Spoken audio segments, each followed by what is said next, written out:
Florida, my beautiful dragon citizens, and welcome back to the channel. Today I'm going to go over why The Last Unicorn will always be my comfort movie.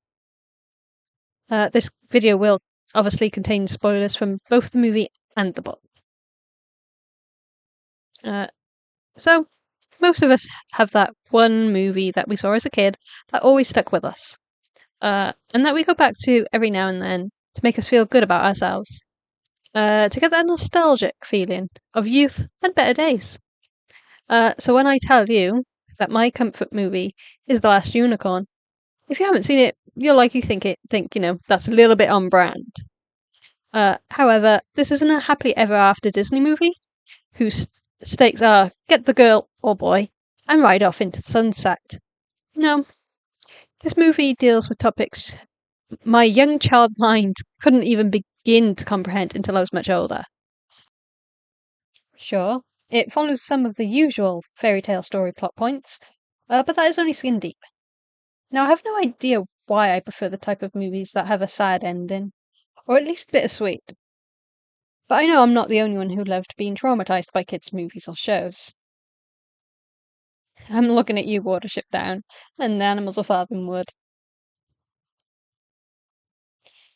Even when it came to The Little Mermaid, I loved the 1975 anime version so much that I'm sure if I took a time machine to look back to find out which version I watched more, the anime or the Disney one, it would probably be pretty tied. Back to The Last Unicorn, though. The cover for it is rather whimsical and kid-friendly. There is nothing to suggest that this is anything more than a cutesy story of a pretty unicorn. Some of the other movie covers are different. Some include more characters, and the DVD version I have is only the unicorn. This one displayed here is the VHS cover, which is what I had when I first had the movie as a kid.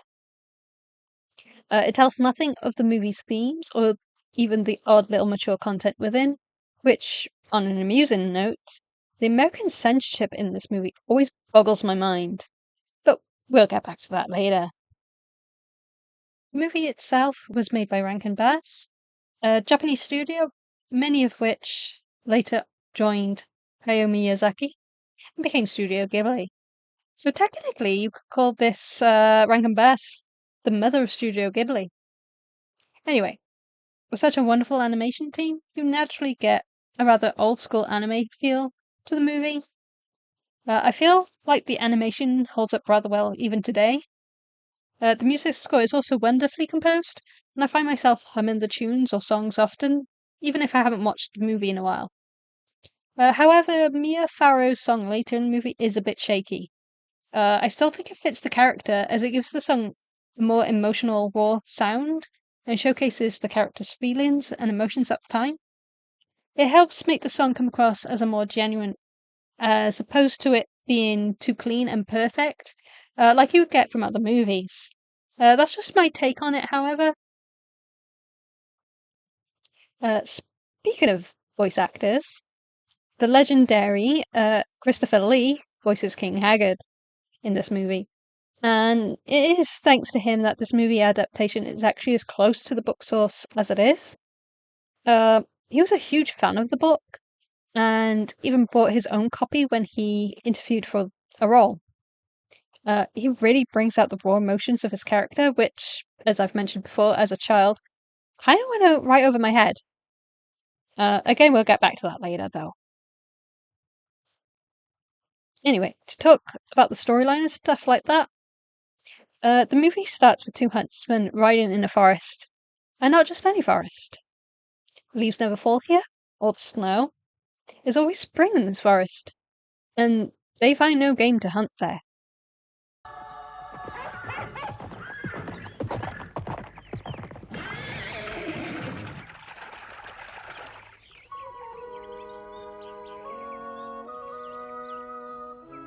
I mislike the feel of these woods.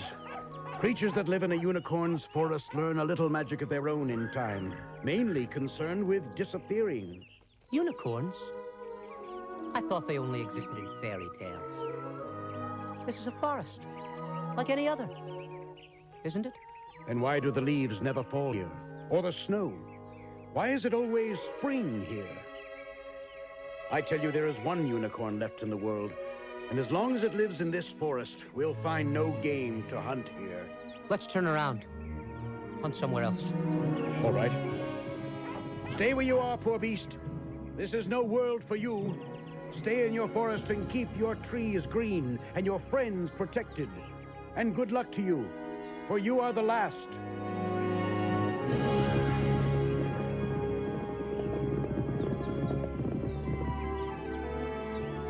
I am the only unicorn there is. The last? Then moves on to the first song of the movie, and probably the most visually pleasing to watch. The art style takes on a more tapestry appearance and gives several nods to artwork that still exists today. The older hunter calls out to the forest and Unicorn that she should stay there to help keep her animal friends protected, for she is the last. Is this which causes the unicorn to consider leaving to find the others.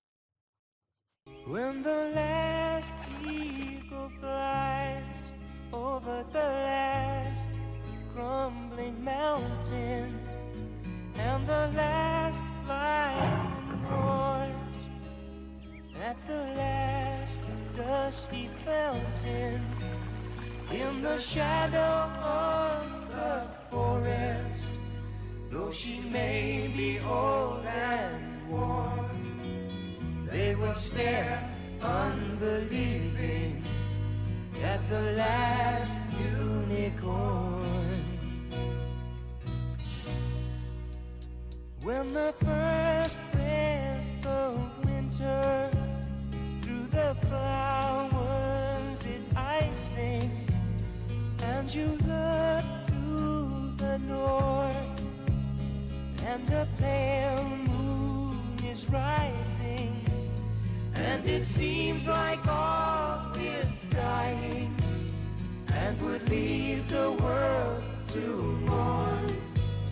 In the distance, hear the laughter of the last unicorn. I'm alive. I'm alive.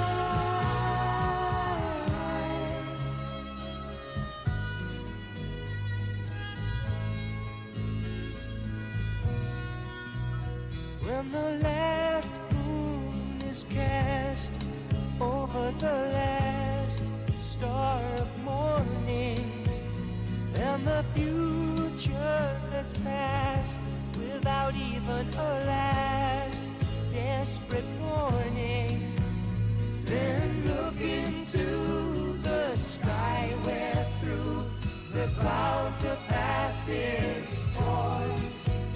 Look and see her, how she sparkles. It's the last unicorn. I'm alive.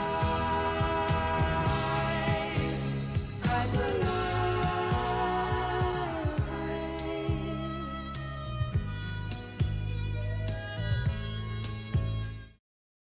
During the book, this back and forth of not wanting to go but feeling the need to leave takes the unicorn a little while. But for the sake of time, obviously the movie pushes this forward a bit. It doesn't change too much, though the butterfly does end up showing up earlier here than in the book. In the movie is the butterfly's suggestion of, "You can find the others if you are brave. They passed down all the roads long ago, and the Red Bull covered their footprints." That leads her to make up her mind about going. Once the unicorn is on the road, with a musical montage, of course, the first person she meets is a farmer who mistakes her for a white mare in what is not quite my favourite scene, but certainly one I quote a lot. Mare? Mare? I? A horse? A horse am I? A horse indeed!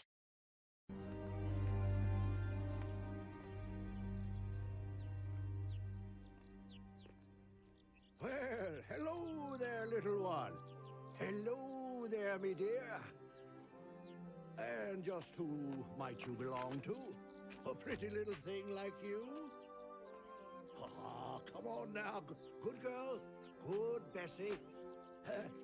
Curry up, clean you up. You'll be the prettiest old mare anywhere. Mare? Mare?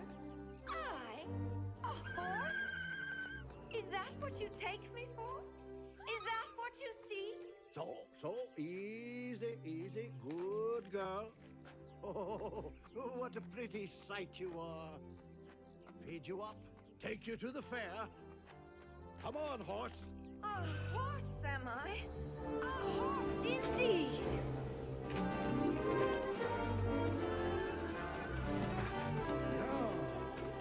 Yeah, there's a horse. My foot must have slipped. To those of you who know your unicorn lore, you know that a unicorn is one of the most vain creatures in all of existence. In fact, one of my favourite lines in the book is thus: "She did not look anything like a horned horse, as unicorns are often pictured, being smaller and cloven-hoofed, and possessing that oldest, wildest grace that horses have never had, that deer have in only shy, thin imitation, and goats in dancing mockery." This leaves the unicorn to wonder if humans have just forgotten what unicorns look like, and that there could be unicorns in the world, just unknown, and glad of it. This also leads the unicorn into letting her guard down a bit, and she ends up captured by Mummy Fortuna. In the book version, there is more to the carnival of homemade horrors than there is seen in the movie. I assume because of time limitations. But in the book, there is a spider whose illusion is amplified due to her own belief that she is the Arachne of Lydia. Mummy Fortuna also does a display which haunts the guests far more than any of the monsters there, for she hints about mortality and old age and things. Anyway, it is here we meet our second main protagonist of the movie, Schmendrick, the magician. In the movie, they didn't explain much about his past or why he is the way he is, but in the book, you learn so much more about him.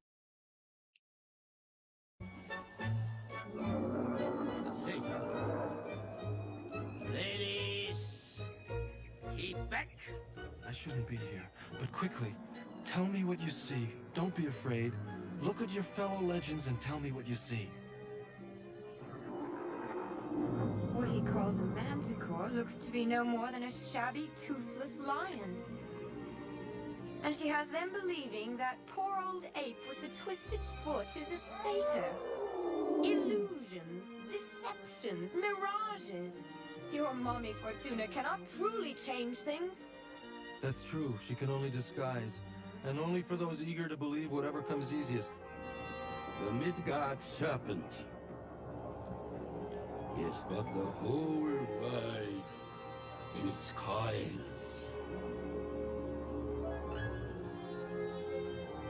No, she can't turn cream into butter. But she can make a lion look like a manticore to eyes that want to see a manticore. Just as she'd put a false horn on a real unicorn to make them see the unicorn. I know you. If I were blind, I would know what you are. Who are you? I am called Schmendrick, the magician.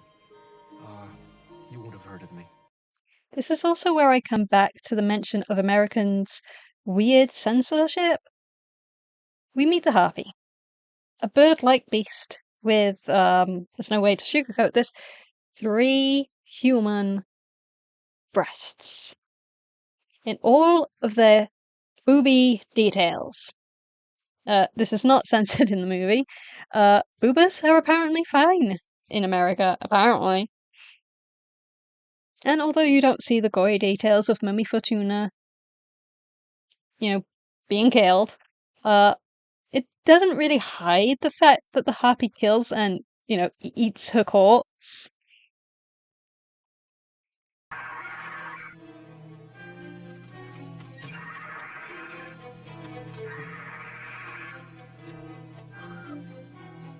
That one is real.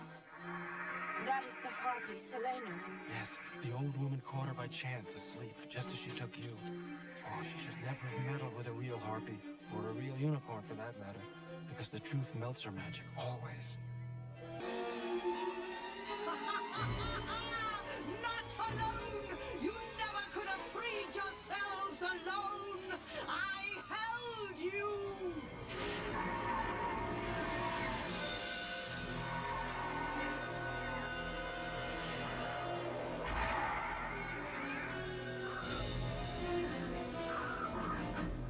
Run, you must run, old bird! Run away from here, now!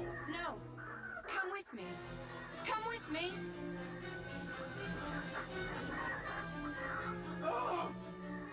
Don't look back. And don't run. You must never run from anything immortal. It attracts their attention.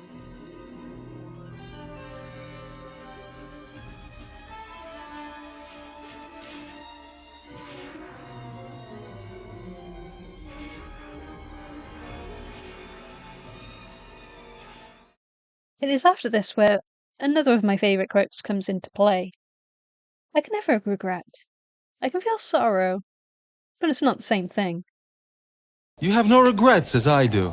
I can never regret. I can feel sorrow, but it's not the same thing. Where will you go now? I'm looking for others like me. Have you seen the magician? No, I've never seen anyone like you. Not while I was awake, anyway.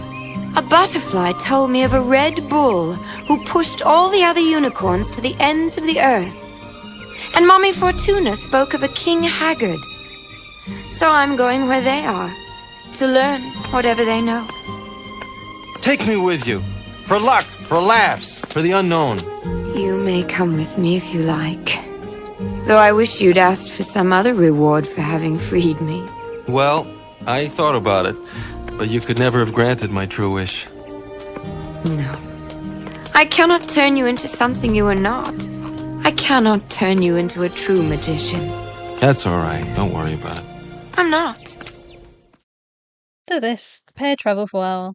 In the book, the pair actually finds themselves in a bit of trouble thanks to Smendrick being a drunken goofball. But you also get to learn more about him. We learned that he had all this potential for magic, but his mentor knew he could never realize it before Smendrick grew old and died. So his mentor cursed him with immortality until he could realize his magical potential. Until then, he would be nothing more than a bumbling buffoon. We also learn more about King Haggard and the curse surrounding his lands. The movie skips over this, but the story goes that King Haggard hired a witch to build his castle. But when he refused to pay her, the witch asked for Hagsgate to aid her. They refused, not wanting to get on their king's bad side, and so she cursed them too. Yet this was an oddly strange curse. While everything surrounding the king's kingdom would rot and nothing would grow, their single town would flourish. That is, until a child born of one of them would be, in turn, the one to bring their downfall of both their king and their bountiful lands. So the town did what any sane group would do. They helped. Yeah, no. They laughed and turned her away again, and made sure not to let any child be born or live, so that the curse couldn't come true, because of course they did. I mean, what else would you do? Eventually, a child was born to the mayor, and although he put the child out to die in the cold, he returned feeling guilty only to find the child had vanished. And as it turns out, that child grew up to be the king's adopted son, Prince Lear. Anyway, after this expedition, Smendrick helps the mayor with something and is paid handsomely for it. But Smendrick ends up pissing off the mayor and some bandits that the mayor is bribing for coin. He sends the bandits after him, and eventually Smendrick is wizard-napped. In the movie, since they skipped all of this, the bandits just run into him while Smendrick tries to hide in a tree to avoid them. We get no backstory or even see or hear about Hagsgate at all. It is here we meet the third party member of the group, Molly Grew. She's probably one of my favourite female characters, just because she doesn't take no shit from anyone. But she still keeps some of her old feminine charm. The group of bandits, or at least their leader, views himself as a real life Robin Hood, though in the book, the bandit makes comment on how they don't steal from the rich and give to the poor, but are instead forced to pay the rich mayor so that they can stay in the forests to be bandits.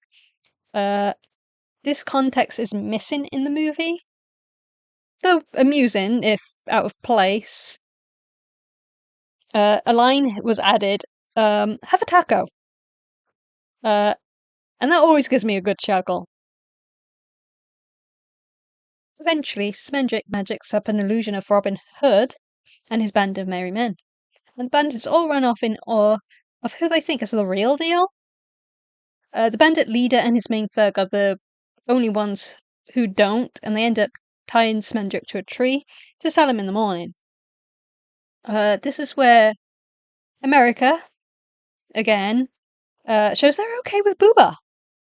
And death by snoo snoo, apparently. I try to block out this memory. Unfortunately, the big breasted tree of love will forever be burned into the back of my eyes.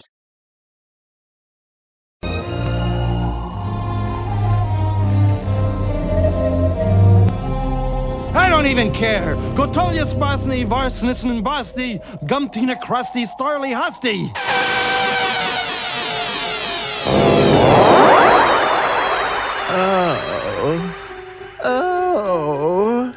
Oh, I love you. I love you. Love, love, love, love, love, love, love. Oh, what have I done? Always, always. Faithfulness beyond any man's deserving. I will keep the color of your eyes when no other in the world remembers your name.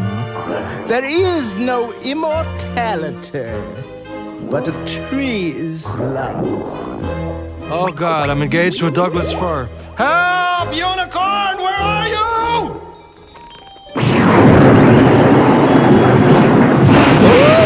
Goes that fire blight! She shall never have you, Hussy. We will perish together.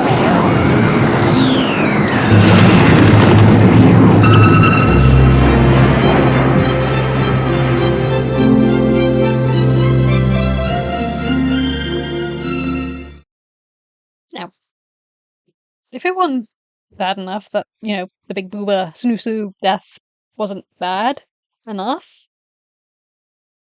notice how they don't censor the word hussy either. America, fuck yeah. I'm sorry, Americans.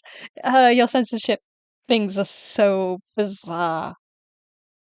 Anyway, once free of the nightmare tree of love, the pair continue on their journey. They don't get very far as Molly Grew comes up to them. It's here we get the most iconic scene of the whole in the whole movie.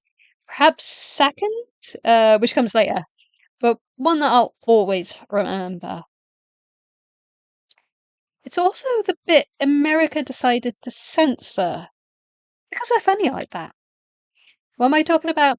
Well, the word damn. Yep. Mouth cuss at most, especially by British standards, but apparently it was the most offensive thing in the movie, other than, the three-booped harpy, the big booped tree that says hussy, but, trying to snoo a guy to death. Hey, what do I know? Where have you been? Where have you been? Damn you. Where have you been? The scene is the most heartbreaking scenes. Although this context will probably go over the heads of young children and those who aren't familiar with unicorn lore, for those of you who do understand, you really, really, comprehend Molly's emotions here. And where were you 20 years ago? 10 years ago? Where were you when I was new? When I was one of those innocent young maidens you always come to? How dare you come to me now, when I am this? Were you watching? Did you see what I made?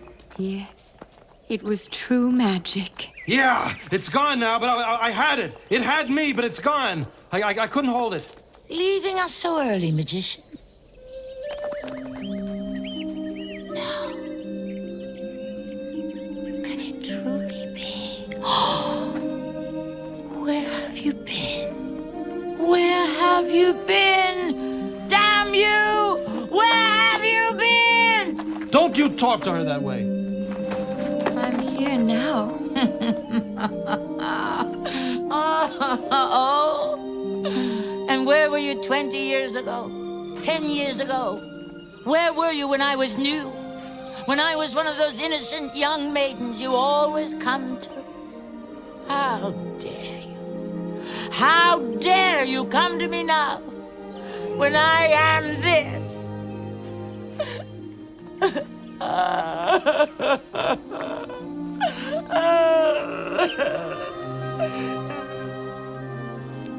Can you really see her? Do you really know what she is? If you had been waiting to see a unicorn as long as I have, She's the last unicorn in the world. it would be the last unicorn in the world that came to Molly Crew. It's all right. I forgive you. If you're unfamiliar with unicorn lore, it is said that a unicorn would only show themselves to a young virgin woman, though depending on the lore, one might need a golden bridle. In some lore, it is merely about beginnings, innocence, and purity for newness and young girls.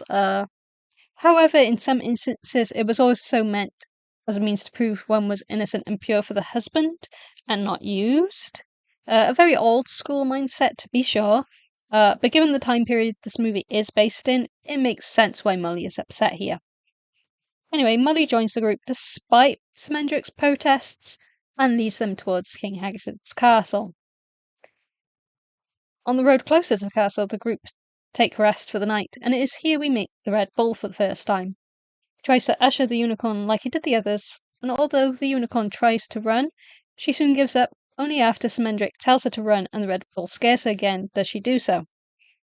Smendrick then uses his wild magic to save her? And I say that very loosely. The bull leaves, and when the unicorn wakes up, she is distressed at the new form and claims, "What have you done to me? I am a unicorn. I am a unicorn." She tries to scratch the human flesh away, but has calmed down a little. But still shaken, she continues to say, "I wish you'd let the Red Bull take me. I wish you'd left me to the harpy. I can feel this body dying all round me." Do as you will! Magic, do as you will!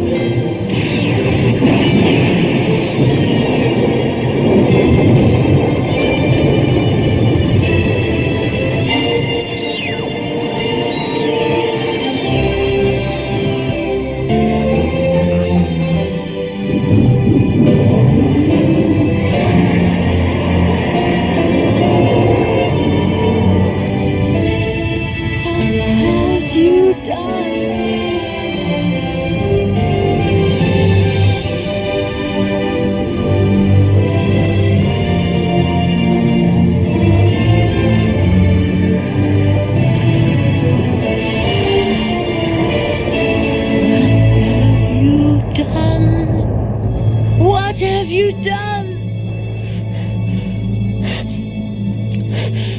What do you mean, what have I done? Only saved her from the Red Bull by magic, that's all I've done. By magic! By my own true magic! Doubtless, you are wondering how I plan to return it to our proper shape. Wonder not. The power will come to me whenever I need it. And one day it will come to me when I call. You were right. You were right. I didn't know you meant to turn her into a human girl. The Red Bull came for a unicorn, so she had to become something else. The magic chose the shape, not I. I am a bearer. I am a dwelling. I am a messenger. You are an idiot. Do you hear me? You've lost her. You've trapped her in a human body. She'll go mad.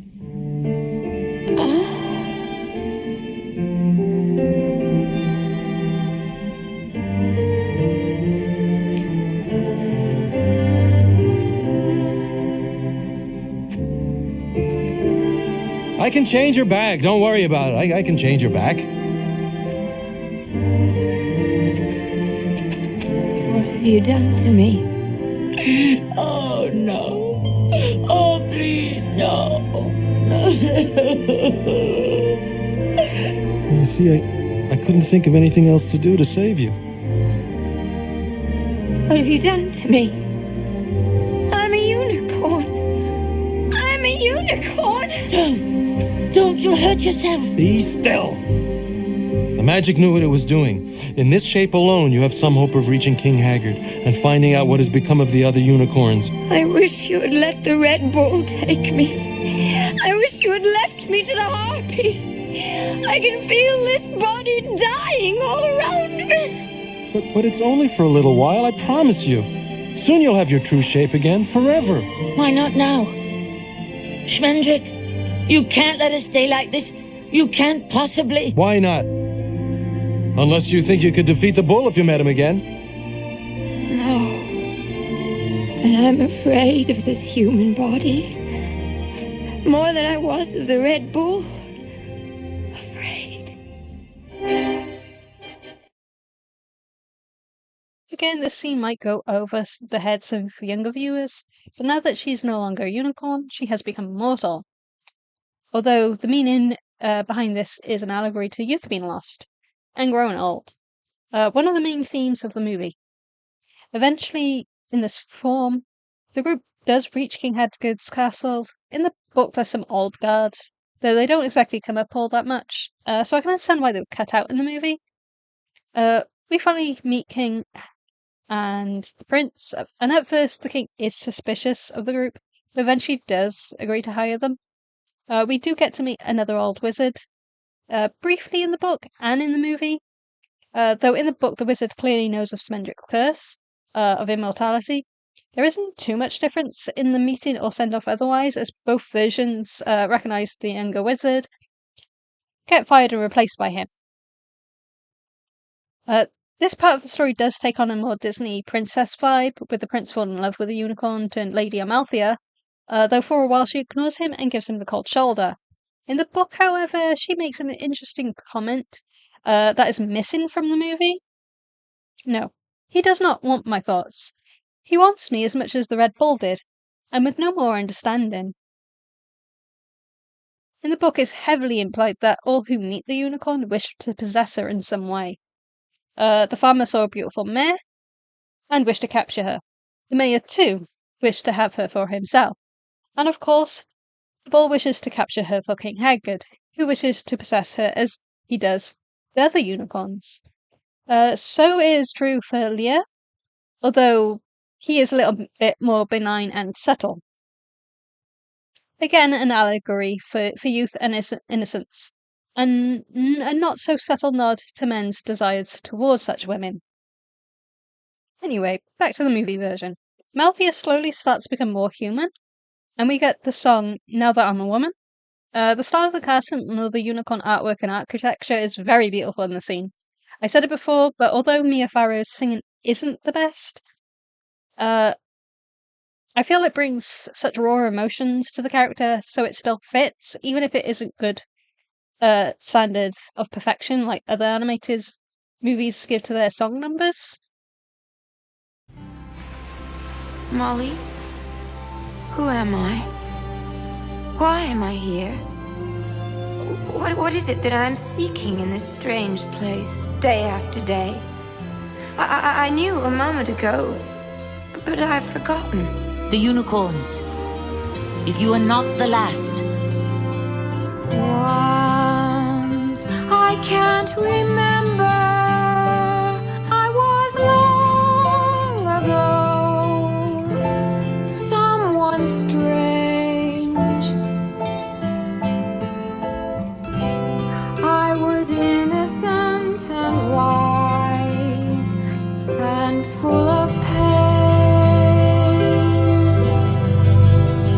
Now that I'm a woman, everything is strange.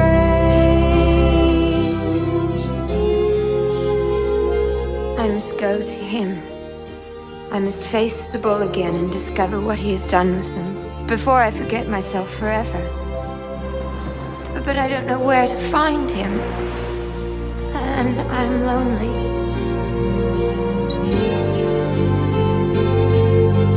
Once, when I was searching somewhere out of reach, far away, in a place I could not find, poor heart obey. Now that I'm a woman, everything has changed.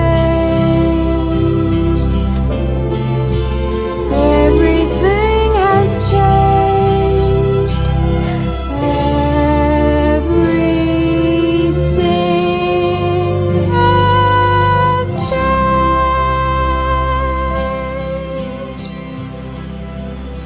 Schmendrick will find a way down to the Red Bull. He has been searching every day. I hope for no help from him. He's no magician now, but the king's poor clown. He is doing it for you. He plays the fool for Haggard, trying to divert him from wondering what you are.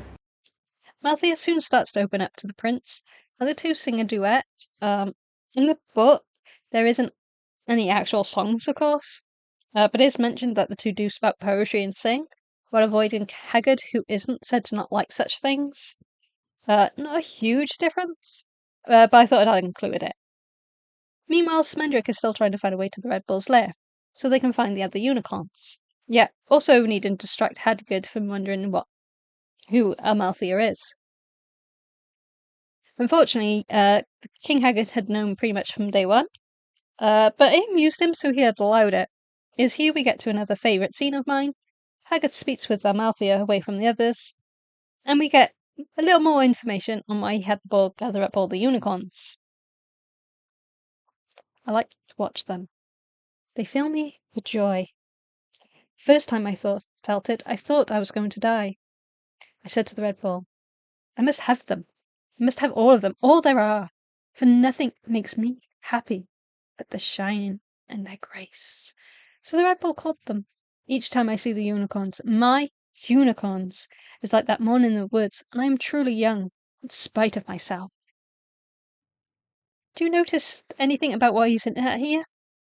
Although most of the movie is a metaphor for lost youth and innocence, the metaphor about King Haggard is that he suffers with depression. He never knew happiness, could never find it, no matter what he tried, even adopting Leah without trying to see if that would make him happy. This is why he's probably my favourite antagonist. He can be sympathetic in a way, because if you've gone through depression, you understand how he feels, and how you do anything to find your happiness, even if it meant keeping all of the unicorns in the world to yourself. He's still the bad person for his actions, but you get it. Also, can I just say that Christopher Lee's performance here? Mwah, chef's kiss. He was such a legend, and I miss him so much. There is only one thing that has ever made me happy. What is that? Do not mock me. I know very well what you have come for, and you know very well that I have them. Try to take them if you can, but do not mock me. My lord, in all your castle, in all your realm, there is nothing of yours that I desire. Good day, your majesty. I know you! Almost knew you as soon as I saw you on the road, coming to my door. Since then, there is no movement of yours that has not betrayed you. A pace, a glance, a turn of the head, the flash of your throat as you breathe. Even your way of standing perfectly still, they were all my spies. You made me wonder for a little while. But your time is done. The tide is turning. Come and see it. Come here. There. There they are. There they are. They are mine. They belong to me. The Red Bull gathered them for me one by one, and I bade him drive each one into the sea. Now they live there. And every tide carries them within an easy step of the land, but they dare not come out of the water. They are afraid of the Red Bull. I like to watch them. They fill me with joy. The first time I felt it, I thought I was going to die.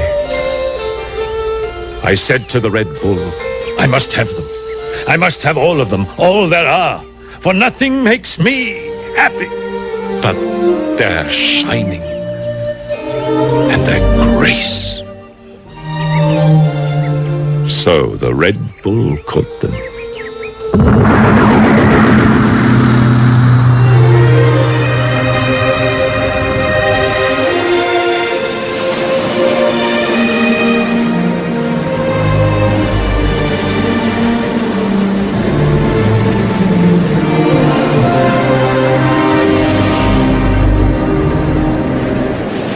Each time I see the unicorns, my unicorns, it is like that morning in the woods, and I am truly young in spite of myself.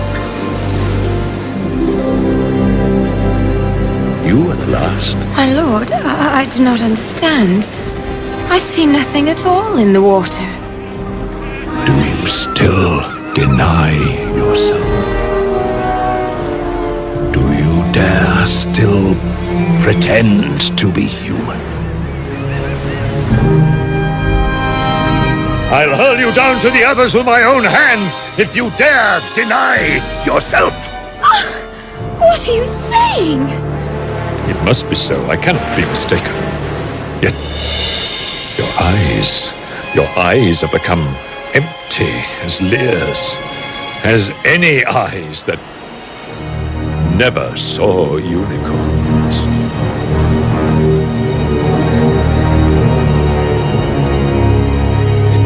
Makes no difference. I can wait. The end will be the same. I can wait.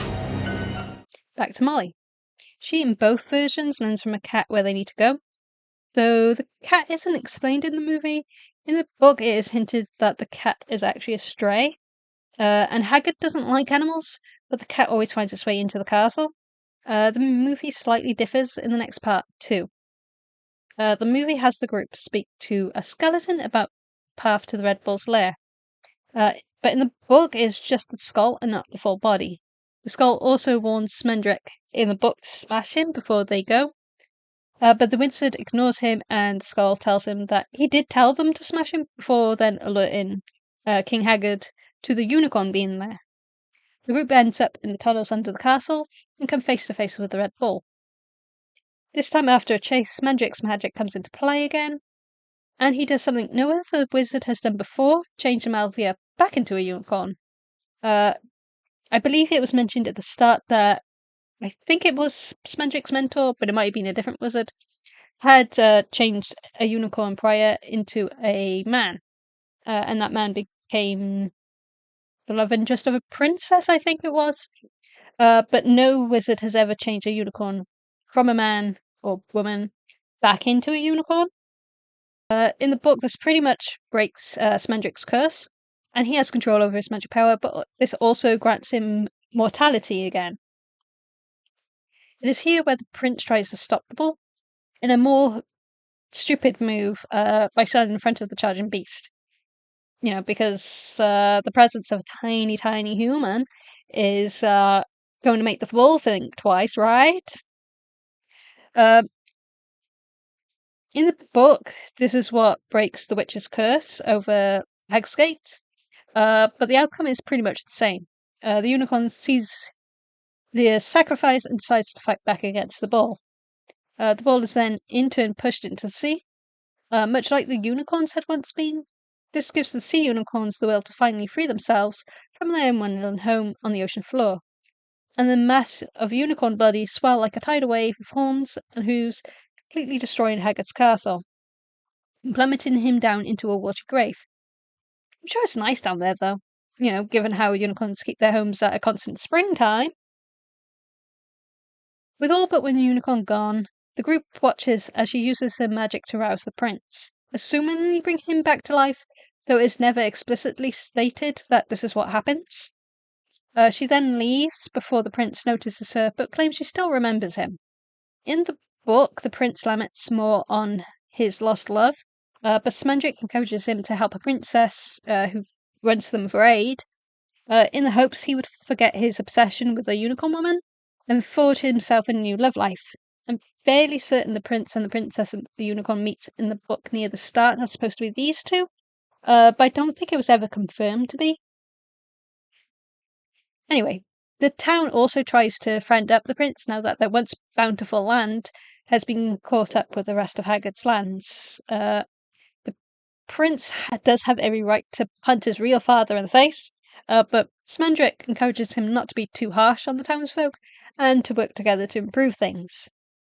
None of this is in the movie, though, as obviously they skipped over most of this backstory and extra lore. The movie still works very well without it, though, but it was nice to see how things fully connected together and plot points came around at the end. Anyway, with the encouragement from Smendrick, movie Lear rides off to continue his role as a heroic prince. No princess required. Molly joins Smendrick on his journey, and early one morning the unicorn comes to see him one last time. She explains that, "I'm a little afraid to go home. I've been mortal, and some part of me is mortal yet. I'm no longer like the others, for no unicorn was born who could regret. But I do. I regret." The ending credit plays, and you see the unicorn once more traveling alone, this time to go home in a very bittersweet finish to a very fun and emotional movie.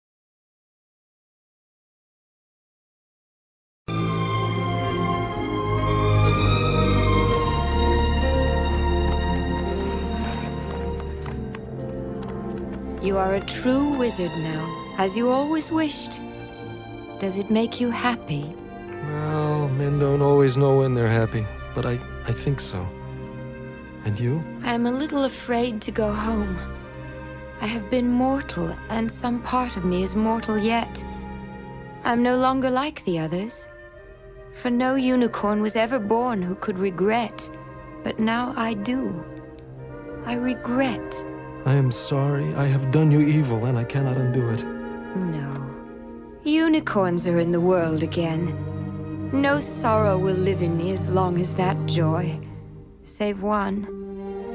And I thank you for that part too.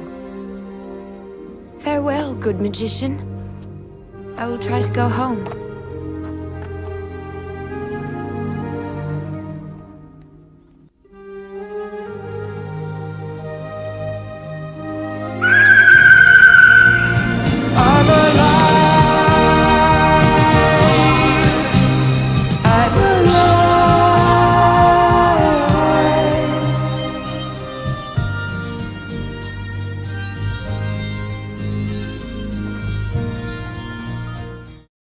This movie, for all of its whimsical art style and music, really does have some mature themes that can easily be missed. And although some things were different from the book to the movie, the heart of it all was still very much alive. No other movie, in my opinion, has been able to quite do what this one did, which is sticking very closely to the source material. The other things I skipped did not change the theme or plot of the movie overmuch, and the voice acting, especially Tammy Grimes, Molly Grew, and Christopher Lee King Haggard, were just perfection.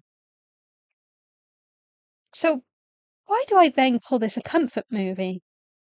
Honestly, I think it's because as I grew older, I see myself a lot in this movie. From the innocence and purity of the unicorn to becoming an adult and realizing that youth and ignorance is no longer there. And to know what it feels like to have depression and feeling as though nothing will ever make you happy, no matter how hard you look for it. And of course, knowing that one day everything dies. It isn't a happy ending where the prince and princess ride off into the sunset, but it's still a movie I can come back to time and time again to feel those raw emotions and understanding them so much more as an adult. If you haven't seen this movie yet, I highly encourage you to do so. Yes, it can be a little bit cringy at times, but it is full of charm and definitely worth the watch at least once. Anyway, I'm Yukiro, and as an author, I can proudly say that this is a story that truly inspires me. What do you think? Let me know down below. And don't forget to like the video if you like it, dislike it if you dislike it, and I'll see you in the next time. Bye!